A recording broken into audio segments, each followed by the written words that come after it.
வணக்கம் தோழர்களே, welcome to smart swing traders. நாம் போடுற வீடியோக்களை நீங்கள் தொடர்ந்து பார்க்குறதுக்கு சப்ஸ்கிரைப் பண்ணிட்டு பாருங்கள். நாம் இன்னைக்கு பிரேக் அவுட் ஆகி இருக்கக்கூடிய ஸ்டாக்குகள் பற்றி பார்க்க போகிறோம். வாங்க இப்போ நம்ம வீடியோக்குள்ளே போகலாம்.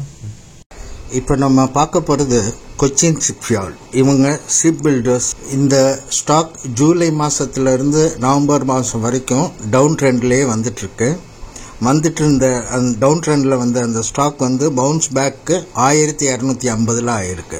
இதோட break out price 1425 trend line இதை பிரேக் அவுட் பண்ணது. நேற்றைய க்ளோசிங் ப்ரைஸ் 1577. இன்னைக்கு காலையிலேயே நான் ஒரு வீடியோ போட்டிருந்தேன், ஒரு ஷார்ட்ஸ் வீடியோ போட்டிருந்தேன்.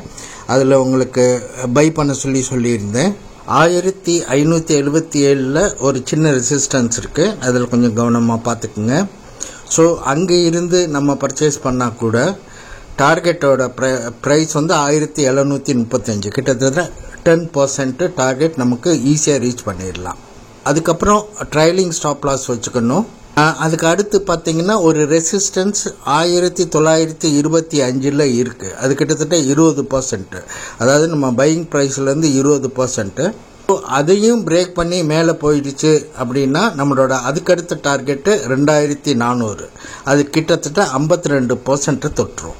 அடுத்து நம்ம பார்க்க போகிறது IRDA. இது ஃபினான்ஸ் NBC கம்பெனி.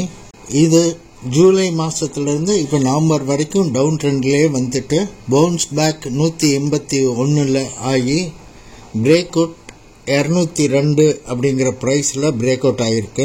இதோட கரண்ட் ப்ரைஸ் 203. ஏற்கனவே இது 2013 வரைக்கும் போயிட்டு ரெசிஸ்ட் ஆகி மறுபடியும் ரிட்டர்ன் ஆகிருக்கு. இதை நம்ம வாங்குறதா இருந்தால் அந்த ரெசிஸ்டன்ஸ் தாண்டினதுக்கப்புறம் 213 தான் வாங்கணும். இதோட டார்கெட் ப்ரைஸ் 213லேருந்து 10% 235. அந்த 235 தாண்டினோடனே ட்ரைலிங் ஸ்டாப் லாஸ் வச்சுக்கோங்க. அதோட நெக்ஸ்ட் டார்கெட்டு 255. அது கிட்டத்தட்ட பை ப்ரைஸ்லேருந்து 20% இருக்கும். வண்டி பிரேக் அவுட் பண்ணி போயிடுச்சுன்னா 269 வரைக்கும் போகலாம். அது கிட்டத்தட்ட 26% ரிட்டர்ன்ஸ் நமக்கு கொடுக்கறதுக்கான வாய்ப்பும் சாத்தியக்கூறும் இருக்குது. அடுத்து நம்ம பார்க்க போகிற ஸ்டாக்கு JWL. இது ரயில்வேஸ் வேகன் ஸ்டாக்கு. இது காலையிலேயே இதை வாட்ச் லிஸ்டில் ஆட் பண்ணி பார்த்துக்குங்கன்னு சொல்லியிருக்கேன். இது ஜூலை மாதத்துலேருந்து இப்போ கரண்ட் நவம்பர் வரைக்கும் டவுன் ட்ரெண்டில் வந்துட்டு டே பிஃபோர் எஸ்டர்டே நல்ல வேல்யூமில் 490.50 ரூபா அப்படிங்கிற ப்ரைஸை ட்ரெண்ட் லைன் பிரேக் அவுட் பண்ணியிருக்கு. நேற்று 491 வரைக்கும் வந்துட்டு மறுபடியும் கீழே இறங்குச்சு. ஆனால் அதோட பிரேக் அவுட் ப்ரைஸை கட் பண்ணலை. Current price 496. இதை இப்பவும் வாங்கினா இதோட ரெசிஸ்டன்ஸ் 525.50 அப்படிங்கிற இடத்துல இருக்கு. அதாவது 525 ரூபா 50 பைசால. நீங்கள் அந்த ரெசிஸ்டன்ஸ் ப்ரைஸ் 525.50 வாங்கினா கூட அங்கேருந்து 10% 578 வரைக்கும் போகிறதுக்கான வாய்ப்பும் சாத்தியக்கூறும் ஜாஸ்தி இருக்கு. அதுக்கப்புறம் இதை ட்ரைலிங் ஸ்டாப் லாஸ் வச்சு நகட்ட ஆரம்பிச்சிங்கன்னா 648 வரைக்கும் போகும். அங்கேயும் ஒரு ரெசிஸ்டன்ஸ் இருக்குது, கவனமாக இருங்க.